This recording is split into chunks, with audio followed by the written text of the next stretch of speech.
Tornado Emergency FOR Taylorville.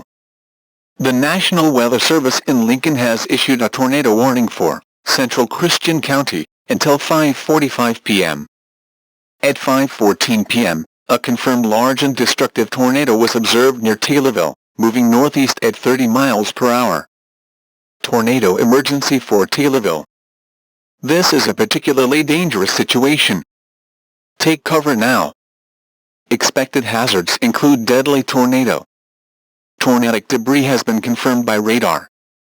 The following impacts are expected. You are in a life-threatening situation. Flying debris may be deadly to those caught without shelter.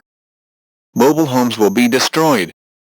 Considerable damage to homes, businesses, and vehicles is likely and complete destruction is possible.